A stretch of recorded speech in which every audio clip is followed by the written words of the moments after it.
কৃষকদের যাতে কম দামে তাদের উৎপাদিত ফসল বিক্রি করতে না হয়, সেজন্য আমাদের সরকার ভারতীয় খাদ্য নির্মাণ সহায়তায় ন্যূনতম সহায়ক মূল্য প্রতি কেজি 17 টাকা 50 পয়সা ধরে ধান কেনার প্রক্রিয়া শুরু করেছে।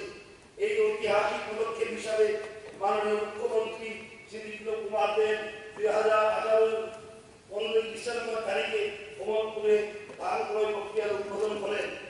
এফটিআই এর মাধ্যমে ধান ক্রয়ের প্রক্রিয়াকে সফল রাখতে রাজ্য সরকার জাতীয় নিয়মের বাইরে গিয়ে মিলিং কস্ট হিসাবে অতিরিক্ত খরচ লাগবে তা রাজ্য বাজেট থেকেই এফটিআইকে দেবে বলে প্রতিশ্রুতি দিয়েছে। ক্রয় করার সাথে সাথে সেই ধানের মূল্য কৃষকদের ব্যাংক অ্যাকাউন্টে ডিবিটি ডাইরেক্ট বেনিফিট ট্রান্সফার পদ্ধতিতে দেওয়া হচ্ছে। ন্যূনতম সহায়ক মূল্য ধান ক্রয়ের পরে স্থানীয় বাজারেও ধানের মূল্য বৃদ্ধি পেয়েছে এবং কৃষকদের আয়ও বেড়েছে।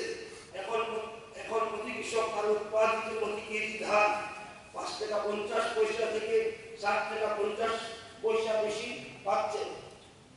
2018-19 অর্থ বছরে প্রায় 10,400 মেট্রিক টন ধান ন্যূনতম সহায়ক মূল্য এমএসপি ক্রয় করা হচ্ছে বলে ত্রিপুরার লক্ষ লক্ষ কৃষকের মুখে হাসি ফুটেছে। আগামী 2019-20 অর্থ বছরে আরো বেশি মাত্রায় ধান ক্রয়ের প্রস্তাব রয়েছে।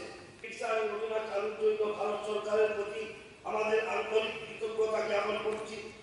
পিএম কিষাণ যোজনা যে সমস্ত কৃষক ভাইদের 2 হেক্টর প্রায় 12.35 পর্যন্ত জমি রয়েছে, তাদের প্রত্যেকটি বছরে 6,000 টাকা আর্থিক সহায়তা দেওয়া হবে। আমি আনন্দের সাথে জানাচ্ছি যে আমাদের রাজ্য সরকারের ভারত সরকারের সাথে ইতিবাচক আলোচনার ফলে ফরেস্ট পাট্টা প্রাপকরাও এখন এই প্রকল্পের আওতায় আসবে।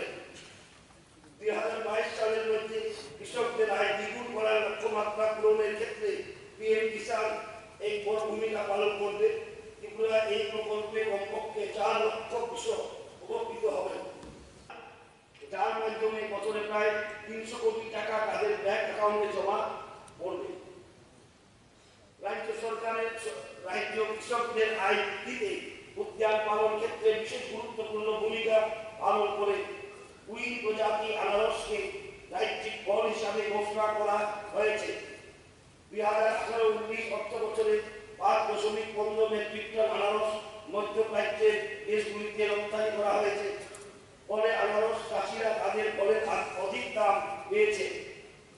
আগামী বছরগুলিতে বাগিচা ফলের প্রক্রিয়াকরণ এবং বাজারজাতকরণের উপর বিশেষ জোর দেওয়া হবে।